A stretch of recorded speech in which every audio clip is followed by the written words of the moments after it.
Hey guys, welcome to Currently Cringing. As many of you know, I was not doing too well. I was sick last week and I was getting better. And I had been suffering from just sinus congestion. And I'm talking like severe, extreme sinus congestion, like post-nasal drip all day, every day. And that's in most of my life. I feel it today as well. It's very heavy. But then my husband got sick and then I got sick. I tried to avoid it, but it got me. And then I started to get better and I tried all the natural remedies from that TikTok lady, Barbara O'Neill. She's Australian. And she said, if you're sick, have raw garlic with honey, which I did. I have like the best Manuka honey from New Zealand, from Costco, actually. Pro tip. And yeah, I was doing that every day. And then I had black seed oil, grapeseed fruit extract. I have oregano oil, which I take every day anyway. But nothing worked. Like I did all the remedies I could, stayed in the sauna every day for about 15 minutes, sometimes twice a day. But it was just temporary relief. And then yesterday, and now I'm talking Wednesday, even though we're on Friday, but this will show up as a Thursday on the podcast episodes, but I started to feel like a hot fever again. And I'm like, okay, fuck this. And that's when I got the meds. I started taking the medicines because I tried to do it the natural way, but it just didn't work. And so I'm on some antibiotics right now, which I didn't want to do. And I have my show next week in Toronto. So it's like crunch time, you know, we don't have time to waste. And so I took the antibiotics. I still feel the same though. I think it's something in the air. It's some sort of sinus allergy congestion situation. I have really gross postnasal drip. You can hear it in my voice. Like I'm not clear today. And then I just wanted to share this brief story with you. I told you guys in the past, I have like a third eye. I just see things and feel things and I can get premonitions, but I don't tap into it because I don't want to delve into that world. It scares me. But yesterday I was at the mall, and I'm rarely at the mall, but I was at the mall because my hair salon is across the street from the mall. So I had just got my hair dyed and I decided to cross the street and go to the mall to buy some bubble tea. And then my husband picked me up from the mall. And I was walking through the mall with my bubble tea, and I just noticed from the corner of my eye, this man stare at me. He was a tall, older white man. He had gray hair, like medium build, and he just kept staring at me. So I fucking kept staring back at him. And he just kept looking. I was walking down the mall. I didn't stop to do anything, but I noticed him. And at first glance, I looked, and then he looked right at me in the eye. And then he turned around, but I knew fuckers like this are fucking weird and they're going to look again. So I stared at him, and I'm here still walking and I'm looking at him, and he, of course, turned around again. And then I just kept looking at him like I'm with the face of like, you know what, bitch, I'm going to murder you. I'm going to murder you back. Whatever the fuck you've got going on, it's definitely not good. He had a total sinister, bad vibe to him. And this could be someone you would think was like someone's older, nice dad. But I know evil when I fucking see it. And I kept looking at him, and then he looked a third time. And that's when I gave him a look of disgust. Because whatever the fucker was doing wasn't good. Whether he was looking because he knew I knew something was up, or whether he was looking because he wanted to do something bad, I made sure I fucking knew. And then I got into my husband's car and I told him right away, like, hey, this fucker was staring at me. And thankfully, I have a husband who believes me. My husband knows that I can be dramatic, but I am usually correct. I am usually right. And I don't know what the motive was, what the intention was there, but it was weird. It was not good. And I hope I never see that man again. And I've noticed this too. And I don't know if I've said it to you before in the podcast. I think I have a couple of episodes ago. There are a lot of weird single older men that hang out at malls. And when I say older men, I mean 40 to 60. That seems to be the range, 40 to 60. They're just lurking. They're just sitting on benches. They're just staring. These are not husbands waiting for their wives or their relatives to finish shopping. These are weird men that are at the mall and are up to no good. And God knows what they're about to do or what they're doing there. They're scoping. They're lurking. It's bad news. It's a pandemic. Weird, older men up to no good at malls. And if you didn't know what I know and what I see, you might think they're just random, regular people. No, these are people that are up to no good. I'm just letting you know right now. And DM me and email me if you've experienced this too, or if you've noticed this too, that there seems to be a lot of just weird men at the mall. And I rarely go to the mall. I told you guys this, I shop online. I have Instacart, so I don't really venture out, but I don't know. I think people need to be aware before they send their kids to the mall, before they send even their teens to the mall, or, maybe these days just be vigilant and be aware of your surroundings. Maybe take a jujitsu class, which I should probably do myself, some self-defense class. And every day that I am here, I tell my husband, me and him are both how did we end up here? How did we end up in Arizona? But I've told you guys this before. We ended up here because when my husband finished fellowship, there was no opportunity really. People in healthcare were not hiring in 2021. They just weren't. And looking back, we should have waited and found the right opportunity. But my husband was in flight or fight mode because he had board exams and he was panicking because he had always had a job.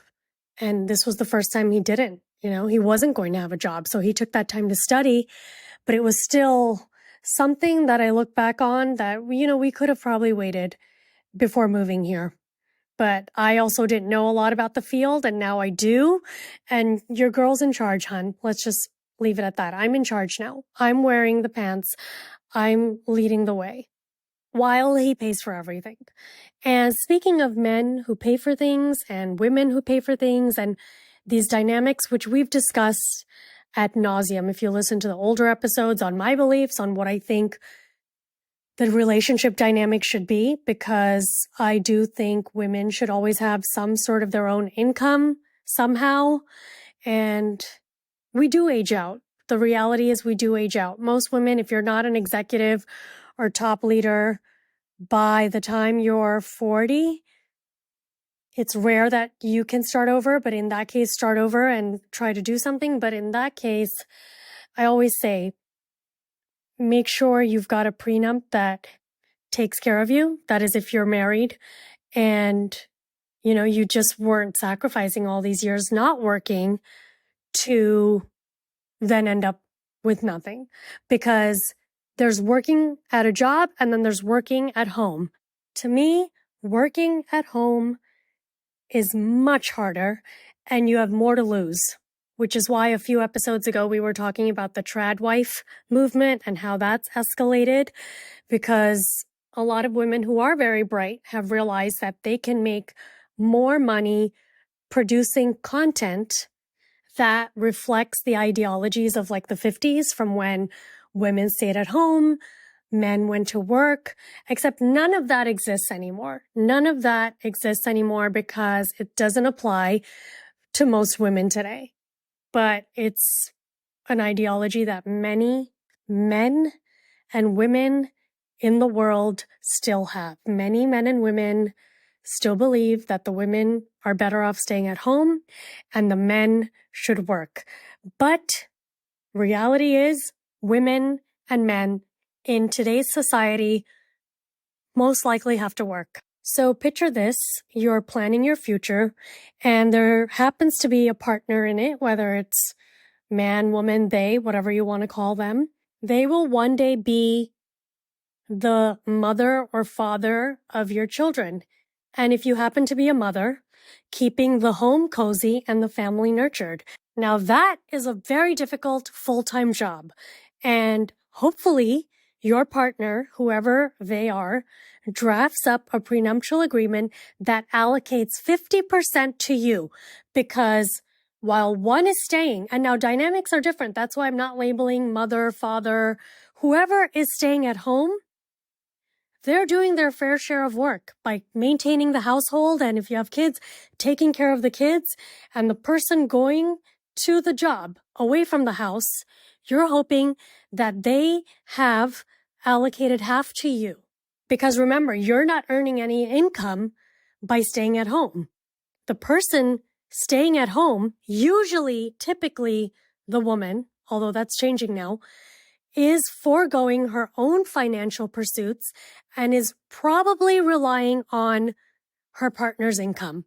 Now, if you're a man and you're not willing to share what you've accumulated during this time, that is your choice.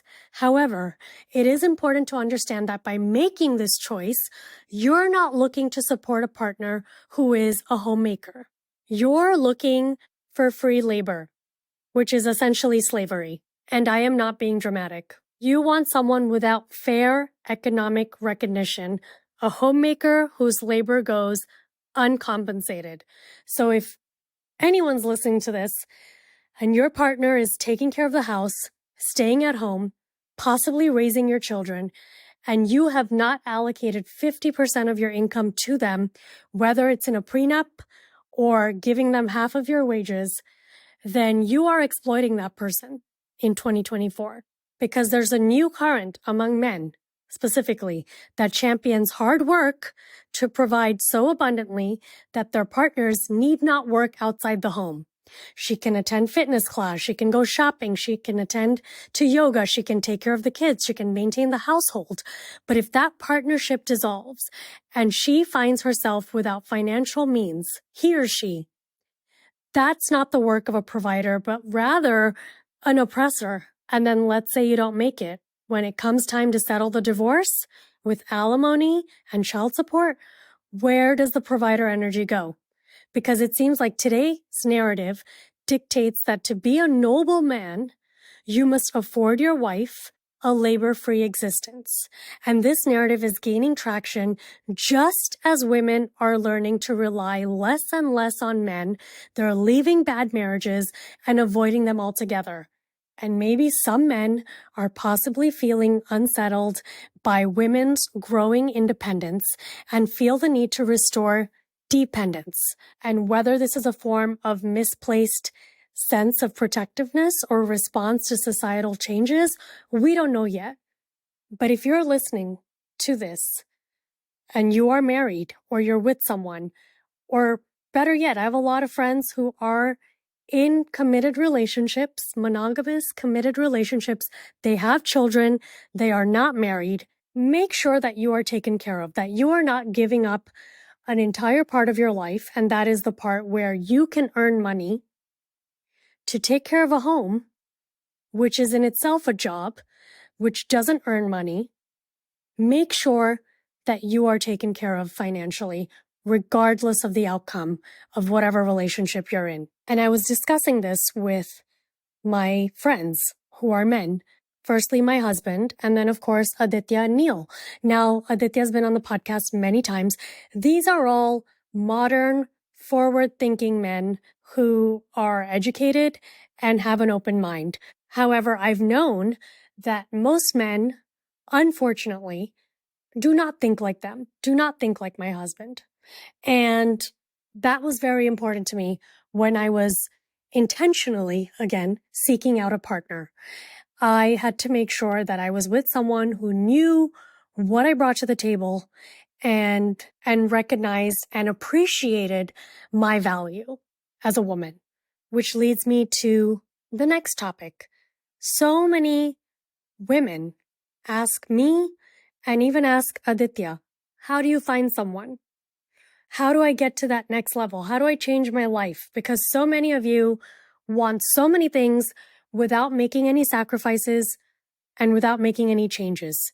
And I've talked about quantum leaping before on this podcast, but I want to talk about it again in detail because I am in the middle of it right now again. I want to jump timelines and I'm going to explain everything. So if you're looking to either meet a partner or get a new job, or you just see yourself in a completely different life and you want to be in that life, which is what I'm trying to do right now, okay? Because Yes, I manifested where I am right now, but okay, like this chapter is coming to an end.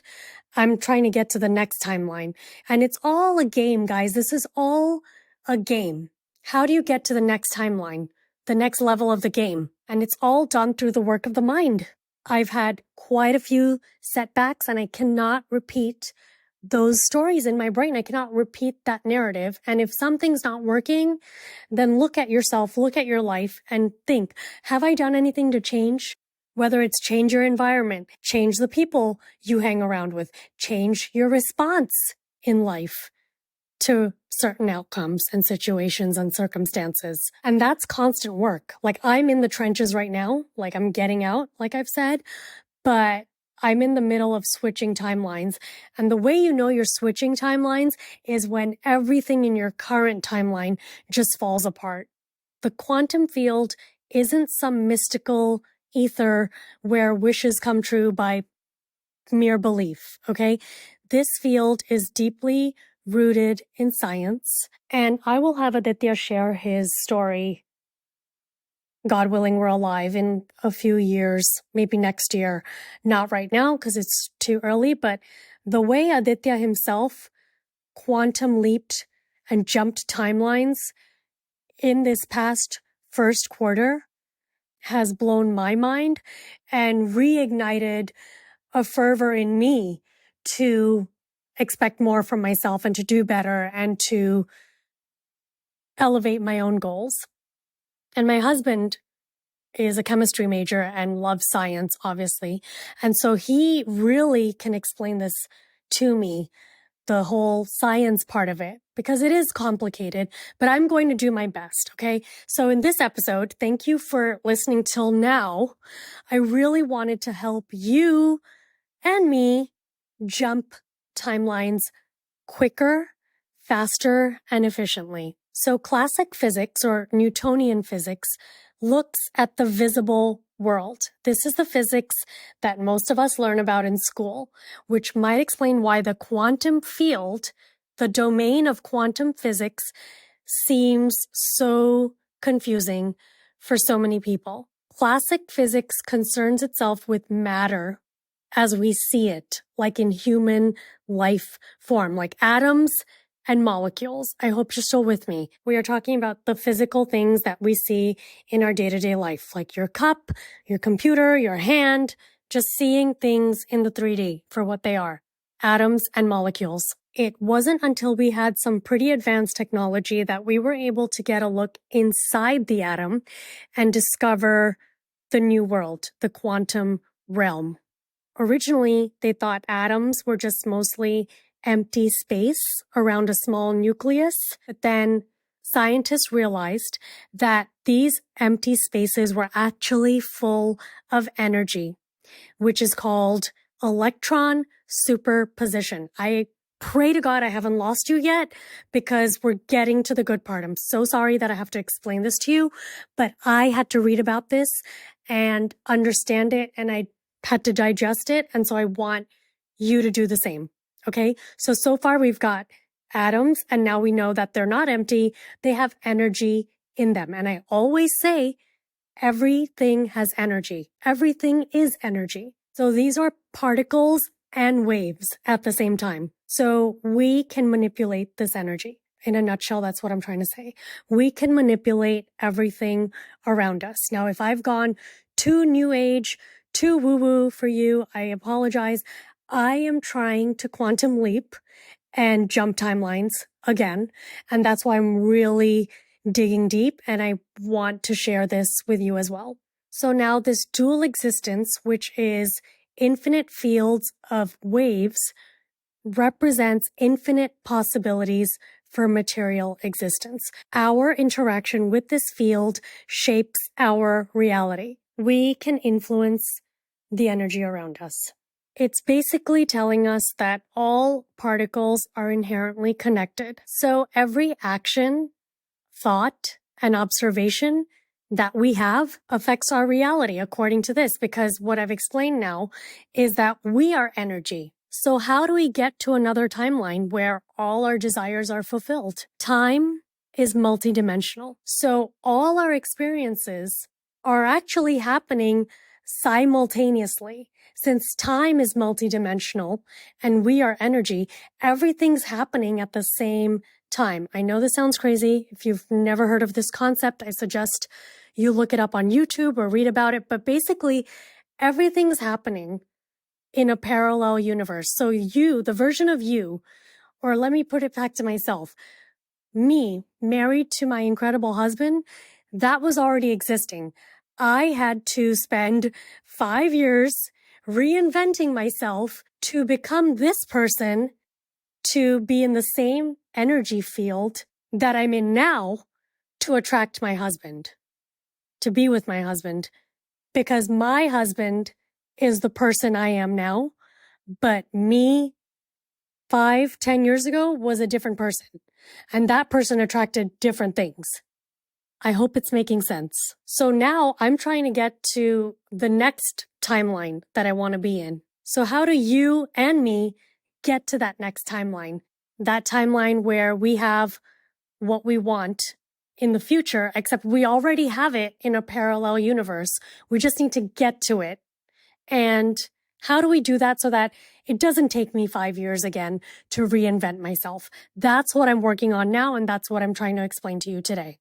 And I apologize again for my voice. I am struggling to speak. It is a strain, and there's a lot of phlegm, TMI. It's disgusting.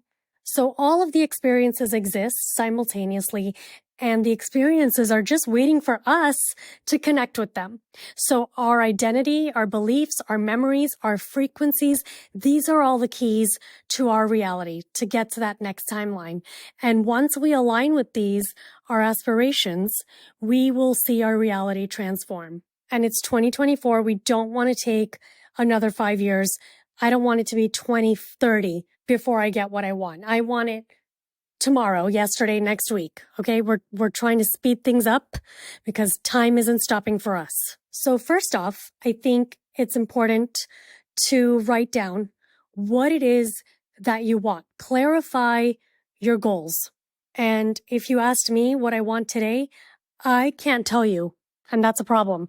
And that's because there are things I want now in the short term, and there are things I want in the long term.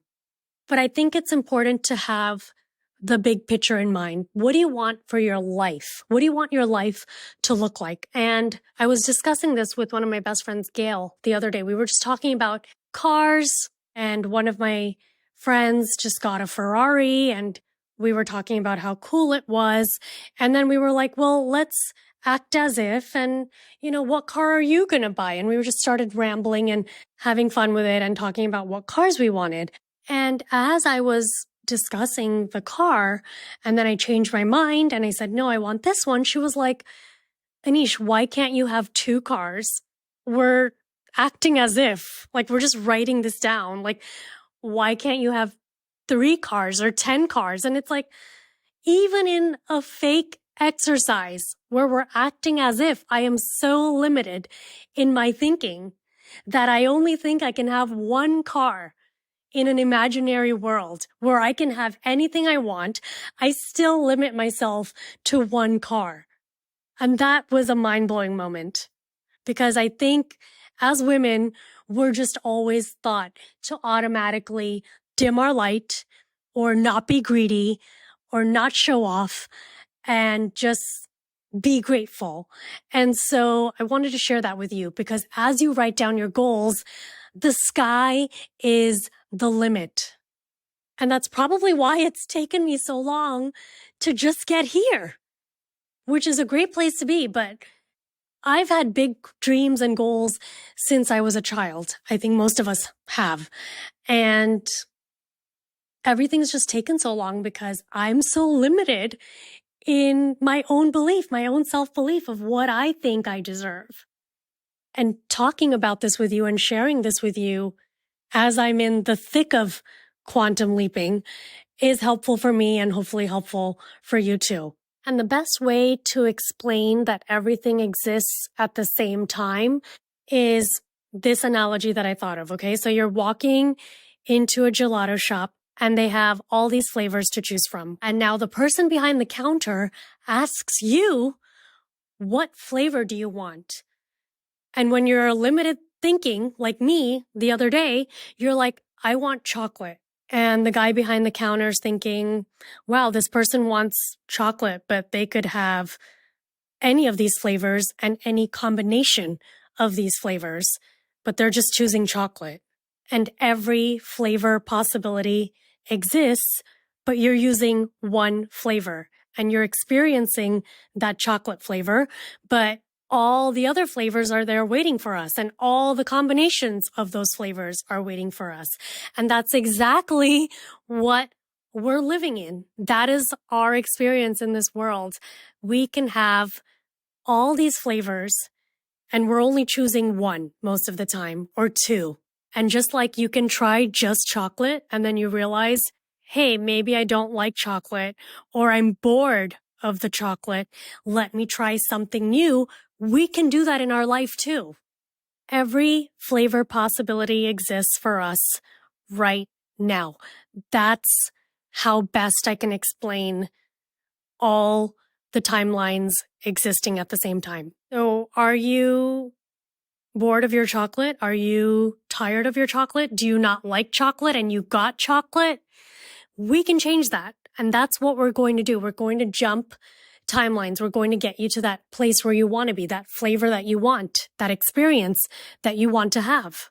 And that concept, you can look it up, is called quantum superposition. And you should look that up and read up on it. So how do you get to the different flavor? How do you experience the other timeline that you want to be in? So it's important to know there is a version of you that already has it, which is why you thought it. And so once you know what you want and you're clear, which is why I'm telling you to write it down and have a big picture, like really know who do you want to be, or who are you in another parallel universe? What would that person act like? What would that person say? What would that person be like? How would that person behave? What we need to do is connect to that person and become that person in our minds and start doing, thinking, and talking like that person. And that's not easy. When you start changing up the way you think and act, and you're trying to ditch those habits that have been with you for decades, it's not easy. Trust me, I'm still trying to get rid of old narratives and negative beliefs that I have about myself. As you work on bringing in the new you and phasing out the old you, it might be a roller coaster. I mean, I can tell you that's the journey I've been on since the last eclipse. And when everything falls apart, I know it sounds cliche, that's part of the transformation. And it'll be very easy and tempting to slip back into those old negative thoughts and patterns and beliefs and the old things you used to say and the old beliefs you have of yourself. And when those thoughts cross your mind, like me right now, you gotta just say, thank you, goodbye, it was nice knowing you, and then replace it immediately with something else, or maybe a thought of you from the new timeline that you want to be in. You're going to have good days and bad days, and there are going to be times where you feel like you're back at square one. That's the old you putting up a fight because it's easier to stay in this timeline. But how bad do you want to be in the new place, the new timeline? And there are methods you can use, just like journaling and 369 can be a method to change your subconscious beliefs. There are also methods you can use to speed up this timeline jumping process. And some of these methods I've seen on TikTok, and some of them I've just researched online. But this is something I did myself. I told you earlier in this episode, I was using the sauna a lot, and I won't say sauna, I was using the steam room. And so the steam room fills up with smoke. It's in my building. And I'm sitting in there meditating and just thinking of the version of myself that I want to get to in that other timeline. And it's taking over my entire body, mind. It's all I'm thinking of in that steam room meditation that I'm doing. And then when I'm done, I picture myself walking out of the steam room through the smoke as that other person that already exists, the version of me that already exists in that other timeline. I am walking out of the steam room as that person. And another way you could do this is using elevators. You are going to different floors and you can use the different floors as a metaphor, for different timelines in your life and who you want to be and what floor do you want to be on? What life do you want? What experience do you want? Use that as well. So while you're in the elevator, I know this sounds crazy, you are thinking of that person that you are in another timeline. And when you walk out of that elevator, you are that person. You can also use doors. Every time you walk out a door, just set your intention and walk out of that door, entering your new timeline. You are literally leaving your old timeline and entering your new timeline. And there are so many different methods. I've used the shower. The same thing. If you set your intention and think of specifically what exactly you want, and then go into that shower. And then when you leave the shower, you leave and enter your new timeline. And just like when you mention something, like let's say ladybug, you're hearing me mention it now in the podcast, and then some of you will go out there now and see a ladybug. And that's because everything is energy. It's like when you see the car you want while you're driving down the street. You see the cars that you want everywhere. It's because your mind is trying to attract it into your 3D. So you're going to see it everywhere. Those are all good signs. That means you're closer to getting out of this timeline. That's called quantum entanglement. That is when you put attention on anything, it appears in your life.